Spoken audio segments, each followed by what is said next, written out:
Assalomu alaykum do'stlar. Ismim Firdavs Abdurahmonov, psixologman. Sizga bugun juda ham bir muhim mavzuni tushuntirmoqchiman va bu mavzu farzandlaringizni, o'zingizni taqdiringizni, kelajagini o'zgartirishiga meni ishonchim komil, chunki bu aynan bugungi mavzuyimizda ko'plab bilimlar, tajribalar, qarashlar barchasi mujassamlashgan.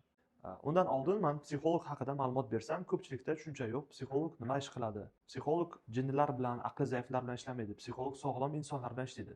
Sizda stress bor, tushkunlik bor, depressiya bor, sizda ishingizda qanaqadir muammolar bor va bu muammolarni yechimini topolmayapsiz. Ruhiy jihatdan tushkunlikdasiz yoki hayotga bo'lgan qiziqishingiz, ishtiyoqingiz so'ngan, vahimadasiz va bunga psixologik yordam bo'ladi. Oddiy misol, psixolog aynan shunaqangi sog'lom insonlar bilan ishlaydi. Bugungi mavzuyimiz farzandlarimizni kelajakda kuchli inson bo'lishi uchun nima qilishimiz kerak. To'g'risi, men xafa bo'ldim. Nimadan xafa bo'laman? Har doim ota-onalarning farzand tarbiyasida yo'l qo'yadigan ko'plab xatolar bor. Va biz aynan shu xatolarni hozir siz bilan ko'rib chiqamiz. Undan oldin men bitta savol bermoqchiman. Siz hech o'ylab ko'rganmisiz, farzandingiz kelajakda qanday inson bo'lishini istaysiz? Qizingiz, o'g'lingiz va ota-onalar ikkita toifaga bo'linadi. Orzularga beriluvchi ota-onalar va orzulari yo'q ota-onalar. Orzularga beriluvchi ota-onaga savol bergan vaqtingizda, "Meni farzandim kelajakda juda ham kuchli inson bo'ladi, muvaffaqiyatli inson bo'ladi, ko'p odamlarga yordam beradigan ko'plab orzular bilan bog'langan bo'ladi farzand tarbiyasi." Ikkinchi toifa ota-ona aytadiki, "Meni farzandim shu hamma qatori bo'lsa bo'ldi, o'sha bir burda nonini topib yashasa bo'ldi" degan hissiyot bilan yashashadi. Bu ikkala insonni qarashi ikki xil bo'lganidan keyin bularda harakat ham ikki xil bo'ladi. Orzulari katta, farzandidan umidi bor ota-ona bor, butun e'tiborini, butun kuchini farzandiga beradi. Uni eng yaxshi joyda ilm olishiga, bilim olishiga, unga bo'lgan munosabatlarni to'g'rilashga harakat qiladi. Ikkinchi ota-ona esa farzand tarbiyasi u uchun keyingi o'rinda bo'lib qoladi. Shuning uchun keling oddiyroq qilib aytadigan bo'lsam, jamiyatdagi ota-onalarni toifalarga ajratish mumkin. Birinchi toifa ota-ona bor, har doim ular uchun pul muhim. Ya'ni agar puling bo'lmasa, bu hayotda hech narsa qila olmaysan. Puling bo'lmasa, hech hamma narsani pulga chaqadigan, farzand tarbiyasiga, oilasiga vaqt ajrata olmaydigan, butun e'tiborini aynan shu pul topishga qaratgan ota-ona toifasi bor. Bu birinchisi. Ikkinchi toifa ota-ona borki, farzandini bilim olishiga, ilm olishiga butun e'tiborini qaratadi. Uchinchi toifa odamlar bor, odamlar orasida o'zini yaxshi ko'rsatishga, zo'r ko'rsatishga harakat qiladigan insonlar bor. Jamiyatda o'zini obro'siga, o'zini hurmatiga erishishga harakat qiladi, ammo oilada hech qanaqangi o'rni yo'q ota-onani biz ko'rishimiz mumkin. To'rtinchi toifa ota-ona bor, o'zini nafsiga qul bo'lgan ota-onalar. Har doim maishatlar, ziyofatlar, ular uchun birinchi o'rinda turadigan ota-onalar bor. To'rt toifa ota-onani sizga tanishtirdim. Sizda hozir bir o'zingizga savol bering, siz qaysi toifa ota-onaga kirasiz? Endi ikkinchi toifa ota-onaga kirishingiz mumkin. Masalan, men farzandimga zo'r e'tibor berishni, zo'r bilim berishni harakat qilaman Firdavs, lekin uni kelajakda muvaffaqiyatli bo'lishiga kafolat bormi? Uni kelajakda kuchli inson bo'lishiga, o'zini yo'lini topishiga kafolat bormi degan savolga men oddiy qilib ha degan javobni beraman. Aynan bu uchun hozir sizga men bitta formulani tushuntirib o'taman. Formula nima? E'tibor bering, hayotingizda har bitta ishni bajarayotgan vaqtingizda siz agar shuni qanday bajarishni bilmasangiz, siz u ishda natijaga erisha olmaysiz. Aynan bu formula deyiladi. Tasavvur qiling, o'sha soch oladigan sartarosh deymizmi, o'zini ishini zo'r mohiri nima uchun? Unda o'sha ishni professionalligini, ishni juda ham yaxshi bilganligida, mohirligida, formulasini bilganligida. Mashina tuzatadigan usta ham o'zini formulasini biladi. Hozir bu trening orqali, ya'ni bu hozir sizga berayotgan ma'lumotlarim orqali siz farzandingizni kelajakda kuchli bo'lishi uchun sizga barcha texnikalarni beraman va u kelajakda 100% muvaffaqiyatga erishadi va bunga kafolat beraman. Faqatgina diqqatli bo'lishimiz kerak bo'ldi. Bizda hayotimizda qarorlar qabul qilishimizga, bizda hayotimizda o'zimizni tutishimizga, atrofga bo'lgan munosabatlaringizda eng muhim narsa bu sizning intellektingiz. Intellekt nima? Intellekt dunyoqarashingiz deyishingiz mumkin, fikrlashingiz deyishingiz mumkin, qiyin vaziyatlardan oson chiqib ketish mumkin. Va bu insonning intellektidir. Intellektga aytish mumkin. Uni diplom bilan, masalan, oliy ta'limda o'qigan, diplomlari bor, qo'shsha juda ham ko'p nima deyishimiz mumkin, darajalarda olgan, ilmiy darajalarda olgan dotsent, professor, ammo unda odamlar bilan muloqot qilish, qiyin vaziyatlarda stressga tushgan vaqt stressdan chiqib keta olish ko'nikmasi yo'q. Mana oddiy misol. Va o'zini qaysidir ma'noda qarorlar qabul qilayotgan vaqtda, fikrlar yuritgan vaqtda siz qaraysizki, nimaga bu xuddi yosh bolaga o'xshab fikrlaydi deysiz. Buni ko'rishimiz mumkin. Bu insonning intellekti past. Yana bir marta aytaman, intellektni, dunyoqarashni siz diplom bilan, qanaqadir oliy ma'lumotlar bilan baholash noto'g'ri narsa. Intellektni aniqlash uchun insonning qarorlari, fikrlariga e'tibor berishimiz kerak bo'ladi. Mana bu yerda biz ikkita intellektni bolani biz ko'rsatganman. Intellekti yuqori shaxs bu, intellekti past shaxs esa mana bu. Intellekti past shaxsda qanaqa bo'ladi? Tasavvur qiling, erkak ishida muammolar bo'lgan vaqtida u darrov stressga tushadi. Uni intellekti past. U aynan shuning uchun ham u stressli vaziyatlardan chiqa olmaydi. Yoki bo'lishi mumkin, qanaqadir hayotda ekstrem vaziyatlari bo'lgan vaqtda shu vaziyatda stressga tushib qoladi, asabiylashadi, jahli chiqadi va buni intellekti past. Yana bitta holat bo'lishi mumkin, har bitta arzimas narsalarga ham asabiylashadigan insonlarni ko'rgansiz, ularda ham intellekti past. Mani gapim har qancha sizga yoqmayotgan bo'lsa, to'g'ri yoqmayotgan bo'lishi mumkin, ammo bu o'zini ilmiy asosini, isbotini topgan narsa. Har bitta narsaga asabiylashadigan, har bitta narsaga jahl qiladigan intellekti past. Ammo bir narsani unutmang, jahldorlik bilan intellektni bog'lashimiz noto'g'ri, chunki intellektga baho berishimiz uchun u inson chiqaradigan qarorlari bor. Agar u har bitta vaziyatga asabiylashmasligi mumkin, har bitta vaziyatga misol uchun qanaqadir reaksiya bildirmasligi mumkin, ammo uni intellekti past bo'lishi mumkin. Nima uchun? Chunki uni chiqaradigan qarorlari, gapiradigan gaplarini oxirida ma'no yo'q, mantiq yo'q, kelajagini ko'ra olmaysiz, masalan. Qarorlarini oxiri yo'q, gapirgan gaplarini oxirini ko'ra olmaysiz. Qayerga olib boryapti? Qani ma'no, qani mantiq degan narsa yo'q. Shuning uchun intellekti past erkaklarni yana ko'rishimiz mumkin. Ularda aynan munosabatga kirishgan vaqtda, fikr bildirayotgan vaqtda ularni dunyoqarashi orqali uni baholashingiz mumkin bo'ladi. Mana. Keyingisi, intellekti past ayollar bo'lishi mumkin. Masalan, shaxsan meni o'zimga ham mijozlar keladi, ko'pgina mijozlar keladi va intellekti past mijozni men qayerdan bilaman? Ayol kishini biror bir narsani tushuntirgan vaqtingizda uni miyasi qabul qilmaydi. Miyasi nima deysiz, o'sha gapning ma'nosini, mag'zini chaqmaydi. Tushunish darajasi past bo'ladi. Bo'ladi-yu, masalan, bitta narsani 2 marta, 3 marta, 10 marta, 20 marta tushuntiradi. Axir aytadiki, dedi, bu xotinga gapirgani foydasi yo'q dedi. Buni intellekti pastligidan. Sizning hayotingizda, farzandingizning hayotida ko'pgina muvaffaqiyatlar bo'lishi, g'alabalar bo'lishi uni intellektiga bog'liq. Intellekt juda ham muhim ekanligini tushunishingiz kerak bo'ladi. Savol bo'ladi, ko'pchilik savol beradi. Firdavs aka, meni farzandim yoki men bilaman sinfdoshimni maktabda u 5 ga o'qigan, lekin u nima uchun kelajakda muvaffaqiyat qozonmadi? 5 ga o'qidi degani intellekti yuqori degani emas. Yana bir marta aytaman. 5 ga o'qigan bolani to'g'ri fikrlashi zo'r bo'lishi mumkin.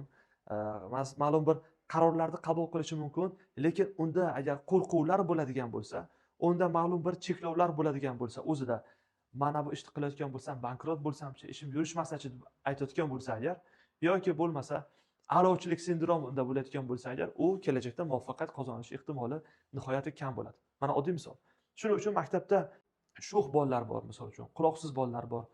Tarbiyasizlik bilan intellekti yuqori bolani borki aralashtirish kerak emas. Hozir ko'pchilik chalg'ib ketishi mumkin.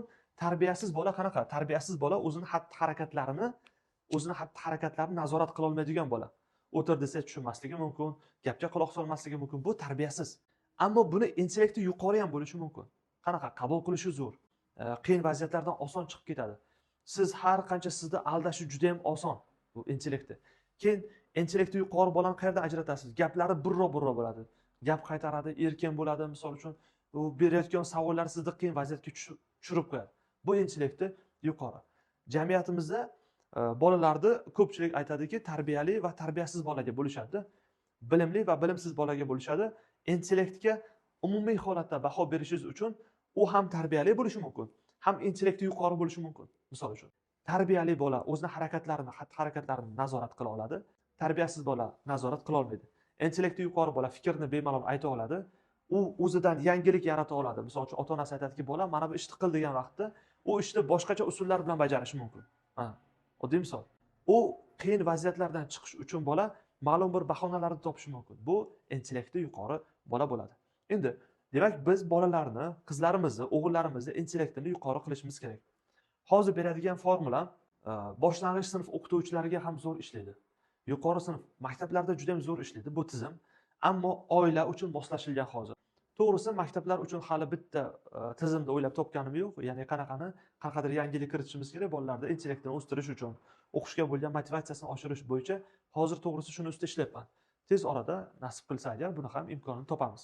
Lekin hozir bu formula oiladagi ota-onalar uchun, ota-onasi chetda bo'lgan bolalarni ya qarovchi insonlar uchun. Agar siz qizingiz kelajakda baxtsiz bo'lishini kelajakda unda juda ham ko'p muammolar bo'lishini, oilasida har doim qiynalib, unda ko'plab kasalliklar bo'lishini istasangiz, siz uni intellektini har doim qisishga harakat qiling. Hozir buni intellektdan qisayotgan sabablarni aytib o'taman. Intellekti yuqori bo'ladi esa, o'g'il bolalar ham xuddi shunaqa. O'g'il bola kelajakda danjasa, omadsiz, qo'ldan hech bir ish kelmaydigan inson bo'lib yetishadi. Intellekti past bo'ladi. Demak, shaxsda intellektini qisadigan narsa nima? Birinchisi bu muhit. Har doim oilada janjallar bo'lib kelgan oilani farzandlarining intellekti past bo'ladi. Chunki ular qo'rquvda o'sadi. Bunga bir misol keltiraman. Tasavvur qiling, dunyodagi eng zo'r zotdor qo'ylarni bolalarini olib keldingiz. Bittasini olib keldingiz. Dunyodagi eng zo'r ozuqalar bilan, ukollar bilan o'sha qo'yni boqyapsiz-da, ammo uni oldida bo'ri turibdi. Va agar o'sha qo'yni, misol uchun, bo'rini ko'rib turadigan bo'lsa, uni yeydigan ovqati badaniga yuqmaydi. Ko'rdingizmi? Unda o'zgarish bo'lmaydi. Ya'ni bolani intellektini qisadigan birinchi narsa bu muhit. Erdi ayoliga bo'lgan munosabati, ayolining turmush o'rtog'iga bo'lgan munosabati, er-xotin janjali yoki qaynona-qaynota janjali, kelin-qaynona o'rtasidagi munosabatlari bilan siz kelajakda yo'qotyapsiz. Har bitta qiladigan harakatingizda siz yo'qotasiz, kelajakda yo'qotasiz. Chunki bolalar hatto uxlagan vaqtida ham inson miyasi uyg'oq bo'ladi. Hatto uxlagan vaqtda ham u informatsiyani qabul qiladi, ma'lumotni qabul qiladi. Buni ota-onalar ham, yosh kattalar ham tushunishi kerak bo'ladi. Bu birinchisi. Birinchi faktor oilaviy muhit bu. Ikkinchisi, ona fiziologiyasiga qaraymiz. Homilador ayol har doim asabiylashadigan bo'lsa, har bitta narsaga stressga tushadigan bo'lsa, xarakteri o'zi ichi tor, maishatni yaxshi ko'radigan, ko'chani yaxshi ko'radigan, ammo u hozir uyda o'tirib va bu uyda o'tirganini qabul qila olmayotgan bo'lsa, uni bolani o'sha miya faoliyatiga bu ta'sir qiladi bu holat. Keyingisi ichkiliklar, noto'g'ri ovqatlanish, vaqtida dam olmaslik, bola tug'ruq jarayoni bor, miyani qisilish holatlari. Bular hammasi o'sha fiziologik holati. Men bunga to'xtalmoqchi emasman, shunchaki aytib o'tdim. Endi ikkinchisi, bola tug'ildi, dunyoga keldi. Hatto bitta narsa borda, bolani doimo och qolishi, doimo o'sha siydikda qolib ketishi, doimo tagliga almashtirmasdan qolib ketishi ham bolani psixikasiga ta'sir qilayotgan jarayonlar. Bular barchasi. Keyingi ikkinchi xato umumiy holatda. Demak, birinchisi muhit, ikkinchisi nima? Ikkinchisi bolalar, qizlar ham, o'g'illaringiz ham juda ham ko'p tanqid qilinadi. Masalan, bu metod ishlagan, kimda ishlagan? Sizda ishlagan bu metod. Chunki 2000-yilgacha bu metod zo'r ishlagan deb ayta olaman. Bolani urib jazolash, bolani qattiq gapirish, bolaga misol uchun qo'shnini bolasini taqqoslab misol keltirish bu metod ishlagan. Bolalarda o'sha vaqtdagi yoshlarda, masalan, 90-yil, 80-yil bolalarda agar siz yoshligingizni eslayotgan bo'lsa, sizda harakatchanlik bo'lgan, iroda kuchi kuchli bo'lgan, siz irodali bo'lgansiz. Hozirgi bolalar irodasiz qaysidir ma'noda. Siz misol uchun 10 yoshingizni eslang, o'sha 90-yillarmi, 80-yillarda 10 yoshda siz ko'chada yurgansiz. Uy kuningiz mehnat bilan o'tgan, 10 yoshar bola bo'lsangiz ham. O'ynash bilan o'tgan, yana nimalar bilandir o'tgan, milliy o'yinlar bilan o'tgan. Bu sizning irodangizni sharhlaydi. Hozirgi bolalar irodasiz bo'lishining sababi ularning miyasi oson narsani kayfda olyapti. Nima orqali? Telefon orqali olyapti. Bunga bir misol keltiraman. Daraxtga bitta tomondan oldin xavf bo'lgan bo'lsa, hozir daraxtga bo'ladigan xavf hamma tomondan. Ko'ryapsizmi? Ota-onalar aytadiki, farzand tarbiyasiga meni kuchim yetmayapti. Men o'zi to'g'ri yo'ldaman. Ota-onam qilgan tarbiyani, mana biz ota-onamdan kaltak yedik, ota-onam qattiq gapirdi, urdi, urishdi, kam bo'lmadik. Nima uchun men farzandimga gapira olmayman degan savollar juda ham ko'plab. Sababi juda ham oddiy. Siz tarbiya metodingizni, tarbiya uslubingizni hali o'zgartirganingiz yo'q. Tarbiya uslubi o'zgardimi, natija juda ham zo'r bo'ladi. Shuning uchun bolani tarbiya qilishdan oldin hozir kattalarimiz o'zini tarbiya qilish kerak. O'zini tarbiya qilish nima degani? Oddiy holat, qush uyasida ko'rganini qiladigan holat bor. Kimda farzandi ko'p janjal qiladigan bo'lsa, bilingki, urushqoq bo'ladigan bo'lsa, o'sha oilada janjallar bo'ladigan oila. Oddiy misol. Xuddi shunaqa tanqid gapirdim. Tanqid qilgan vaqtingizda bolada har doim o'ziga nisbatan ishonch tushadi va qo'rquvlar bo'ladi. Va bunga bir misol keltiraman. Siz yana o'zingizda eslashingiz mumkin. Biror bir ish qilayotgan vaqtingizda, agar hozir shu ishim o'xshamasa, hamma meni ustimdan kuladi, sharmanda bo'laman, menga yomon munosabatda bo'lishadigan tanqidlar bormi? Bilingki, sizda aynan o'sha bolalikdan qolib ketgan bu dastur bu. Mana oddiy misol. Va ota-ona aytadi-yu bolasini misol uchun, hozir mana bu ishni qilsang, mana bu narsa bo'ladi, keyin odamlar nima deydi, qo'shnilar nima deydi degan narsa bor. Ikkinchisi, bolani taqqoslash, intellektini qisadigan narsa. Taqqoslash. Qo'shnini bolasiga qara, falonchini bolasiga qara, pismidonchini bolasiga qara degan doimiy ravishda taqqoslash bo'ladi bu. Uchinchi holat, taqqoslashga yana bitta misol keltirishim mumkin. Shunaqa insonlarni ko'rganmisiz? O'zini ichkarisidan o'tkazadi. Qo'shnim boy bo'lib ketdi-da, qo'shnim mana bunaqa mashina oldi, men ham olishim kerak. Qo'shnim bunaqa uy qildi, men ham qilishim kerak. O'zi uyi zo'r, o'zi mashinasi yaxshi, boshqa mashinaga ehtiyoji yo'q va o'shani qarzga botib bo'lsa ham, kreditga olib bo'lsa ham, sharoitini qiyin bo'lsa ham, u zo'r mashina olishga harakat qiladi. U zo'r to'y qilishga harakat qiladi.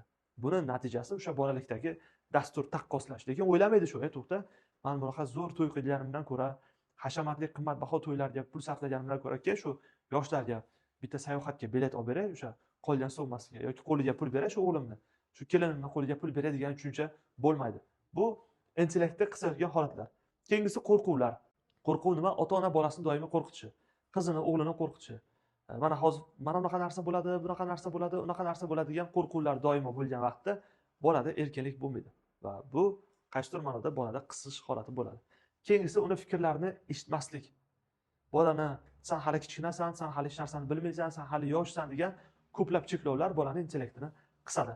Keyingisi jazolash. Jazolash haddan ortiq bo'ladi. Shunaqa oilalarda men bilaman, balki sizda ham, oilangizda ham shu holat bo'lishi mumkin. Kichkina xatolar fojialashtiriladi. Misol uchun, katalashtiriladi, vahimalashtiriladi va bu holatda bolalarning intellekti qisiladi. Chunki bu bolalar har doim xato qilishdan qo'rqadi. To'rtinchisi esa giperopeka. Giperopeka nima degani? Bolaga butun e'tiborni beradigan ota-ona bor. Butun e'tiboringizni bolaga berasiz. Bolani misol uchun biror bir harakat qilishdan qo'rqasiz, o'sha yo'ldan o'tishidan qo'rqasiz, erkinliklarini cheklaysiz. Giperopeka orqali. Yana bitta narsa bor, ayblash bo'ladi bolani. Bolani ayblash qanaqa? Bolani ayblash, uni o'sha turmush o'rtog'i bilan munosabati bo'lmayotgan bo'lsa agar, san sababchi deb aytadi. Bu ayblash. Bular barcha hozir aytayotgan jarayonlarim bolani intellekti o'sishidan qisadi qaysi ma'noda. Bitta joyda qotib qoladi. Siz shunaqa insonlarni ko'rganmisiz? 50 yoshga kirgan, hatto hali fikrlashi xuddiki bolaga o'xshaydi. Bu intellekti pastligidan dalolat beradi. Mana oddiy misol. Shuning uchun insonni baholayotgan vaqtingizda uni fikrlari, gaplari, uni kiyinishi, uni qanaqa mashinada yurganligi, uni moddiy ahvolidan emas, aksincha uni fikrlari, dunyoqarashiga qarab turib siz uni qana intellekti yuqorimi yoki pastligini aniqlashingiz mumkin bo'ladi. Qiz bolalarda intellekti past bo'ldimi, bitta oilaga tushgan vaqtda uni stressga tez tushadi. Tez asabiylashadigan bo'ladi. Har bitta narsani ko'ngliga oladi. Yonish sindromi ularda bo'ladi. O'g'il bolalar ham xuddi shunaqa oilani mushkuliga, qiyinchiligiga, ishidagi kamchiliklariga u yechim topa olmaydi. U har doim stressda yuradi. Har doim uni miyasi qisib yuradi. Har bitta narsaga asabiylashadigan, jahldor bo'lib qoladi. Qoniqmaslik hissi bularda kuchli bo'ladi. Mana oddiy misol. Keyingisi, demak bolani biz intellektini o'stirishimiz kerak. U uchun nima qilish kerak? Birinchisi bolani tinglashingiz kerak. Bolani fikrlari xato bo'lsa ham uni tinglashga, uni qo'llab-quvvatlashga harakat qilishingiz kerak. To'g'ri o'g'lim, sen mana bu yerda mana bu narsani aytibsan, lekin bu narsani mana bunday qilsak yaxshi bo'lardi. Gapini tugatganidan keyin siz fikringizni bildirishingiz mumkin bo'ladi. Endi siz unga birgalikda qaysidir ma'noda ishlab, birgalikda ma'lum bir vazifalarni bajarib, yordam berishingiz kerak bo'ladi qiyin holatlarda. Chunki agar u ma'lum bir qiyin ishlarni birgalikda eplaganingizdan so'ng uni o'ziga bo'lgan ishonchi oshadi va keyingi safar men eplay olaman, men qila olaman, meni qo'limdan keladigan tushuncha bo'ladi. Bola xato qiladi. Qizingiz ham, o'g'lingiz ham nimadir xato qildi, nimadir sindirib yubordi, nimadir tushirib yubordi. Hech qisi yo'q o'g'lim, keyingi safar qizim e'tiborli bo'lishingiz kerak. Hech narsa emas. Men ham buni sindirganman, menda ham bu holat bo'lgan, sendagi bu holat ham hech narsa emas. Borib shunaqa oilalar, qo'ling sinsin sani, mana necha millionlik posudamni sindirding, sen nimadir qilding deydi. Mana oddiy misol. Keyingisi fojialashtirmaslik kerak iloji boricha. Biror bir bola xato qilgan vaqtda bo'ldi, hukm chiqaradigan ota-onalar borda. Men nima deyman, to'g'risi, miyasi aynigan, miyasi achchigan, hayotidan norozi ota-onalar. Ya'ni bola bitta xato qildi, bo'ldi, buni ham bo'lishi shu dedi. Bitta ikki oldi, bo'ldi, bu tupoy bu dedi. Buni bo'lishi shu dedi. Yo, to'xta, nima uchun? Bolani xohlaysizmi, yo'q, o'ziga bo'lgan ishonchini tushirasiz. Unda motiv paydo bo'lmaydi. O'g'lim hech narsa emas, 2 olding. Nima uchun 2 olding? Kel, mana o'tir. Suhbatlashamiz. Nima sababdan 2 olding? Nima uchun bu holat bo'ldi? Keyingi safar bu bahoyini to'g'rilashing uchun nima qilishim kerak? Nima qilishimiz kerak degan narsa bor. Bolani qancha ko'p fikrlayotgan bo'lsa, uni intellekti shuncha o'sib ketaveradi. Qancha ko'p fikrlasa, bolani fikrlashiga borki, biz imkon yaratib berishimiz kerak. Uni fikrlarini eshitishimiz kerak. Hatto maktablarda ham bola fikr bildirayotgan vaqtda oxirgacha bu fikrni eshiting. Bolalar agressiv bo'lib qoladi, ota-onasiga quloq solmaydi, quloqsiz bo'ladi. Nima uchun? Chunki uni fikrlari tinglanmayapti. Keyin aytadi, 16 yoshga yetgandan keyin mana o'g'limda, qizimda krizis bo'ldi, mana unda mana bunaqa o'zgarishlar bo'ldi. unda o'zgarish bo'lishiga sabab ota-ona uydagi muhit bo'ladi yoki maktab bo'ladi holat. Shu o'rinda bitta reklamani qilsak, pauza qilib o'tib ketsak, bizda 2 oylik mustaqil hayot kurslari bor o'g'il bolalar uchun va qiz bolalar uchun baxt formulasi bor. 2 oyda qizingizda ham, o'g'lingizda ham intellekti o'sishi bilan birgalikda dunyoqarashi, fikrlashi, atrofga bo'lgan munosabati butunlay o'zgaradi. Butun hayoti, butun fikrlari, dunyolari o'zgaradi bolaning. 15 yoshli bola 25-30 yoshli insondek fikrlashni boshlaydi. Har qanday inson bilan oson muloqotga kirishadi. Stressli vaziyatlarda o'zini qanaqa tutish kerakligini biladi. Albatta kurslardan ro'yxatdan o'ting, kurslarga ma'lumot oling. Bu juda ham foydali ma'lumotlar bo'ladi siz uchun. Kurslar bo'ladi. Demak, keyingisi qo'llab-quvvatlash. Qo'llab-quvvatlash bolaga ishonch berish, bolaga rag'batlantirish, "Men senga ishonaman, sen qo'lingdan keladi, sen eplay olasan" degan so'zlarni doimiy takrorlash bo'ladi. Va eng muhim narsa mehr. Mehr bu eng muhim narsa. Bola o'zini borligini, siz uni yaxshi ko'rishingizni u his qilishi kerak. Yaxshi ko'rishda qimmatbaho telefonlar olib berish orqali emas, narsalar olib berish orqali emas, yoki zo'r maktablarda o'qitish emas. Shunchaki uni ko'rgan vaqtingizda uni quchoqlab, "Qizim, o'g'lim, seni yaxshi ko'raman, boringga shukur", uni qaysidir ishlarda rag'batlantirib va bu narsani imkon darajasida ko'proq bajarish kerak bo'ladi. Yana bitta narsa aytaman. Har bitta normadan tashqari qilinadigan narsa bolani psixikasiga ta'sir qiladi.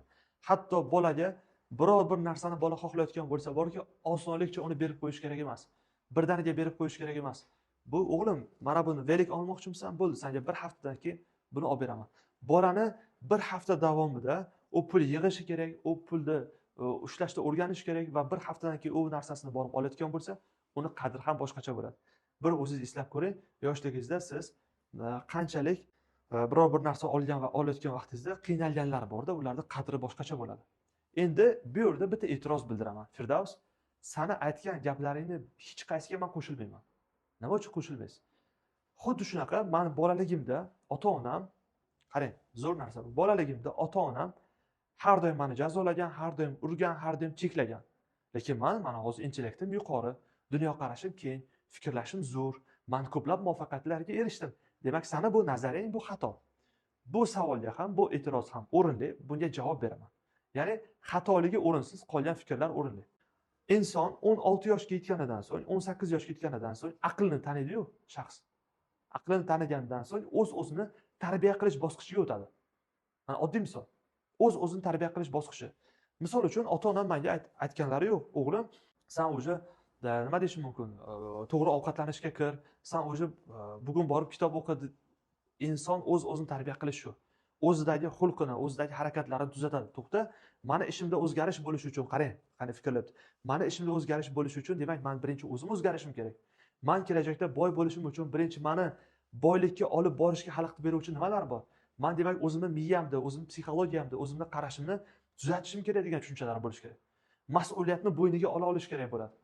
Mana sabab. Demak, bu 16 yoshgacha bo'ladi, maktabda ikkinchi hech kim bilan qo'shila olmaydigan bola kelajakda muvaffaqiyat qozondi.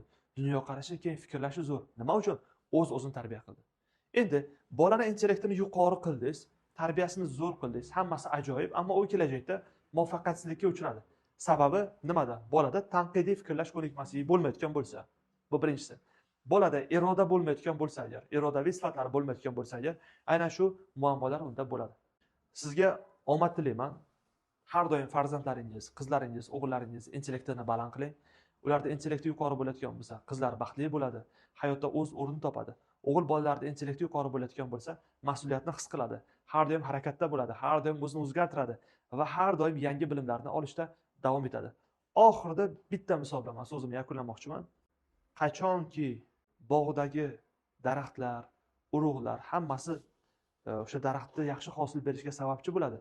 Ammo bog'bon zo'r bo'lmasa, muammo nimada ekanligini bila olmasa, bilingki eng zo'r nihollar ham, eng zo'r ko'chatlar ham, eng zo'r yerlardan ham hech qanaqangi hosil olmaslik mumkin bo'ladi. Shuning uchun siz bog'bonsiz, sizda farzandlaringiz esa sizning nihollaringiz, ko'chatlaringiz. Tanlov sizda. Agar siz uchun kelajak muhim bo'ladigan bo'lsa, butun e'tiboringizni, butun harakatingizni, o'zingizni tarbiya qilishga, farzandlaringizga bo'lgan munosabatingizni o'zgartirishga qarating. Va tabriklayman, kimda farzandini intellekti yuqori bo'ladigan bo'lsa, bildingiz, ko'nglingiz xotirjam bo'ldi, ko'nglingizda halovat bo'ldi. Sizga omad va muvaffaqiyat tilayman. Iloji bo'lsa agar sizdan ham kichkinagina yordam, bu videoni ko'rishi kerak bo'lgan tanishlaringizga yuborib qo'ysangiz va albatta izohlarda fikrlaringizni ham yozib qoldiring. Sog' va salomat bo'ling. Qancha ko'p reaksiya to'playotgan bo'lsa videomiz, qancha ko'p kishi ko'rayotgan bo'lsa agar, bundan ham foydali ma'lumotlarni chiqarishga harakat qilamiz. Sog' va salomat bo'ling.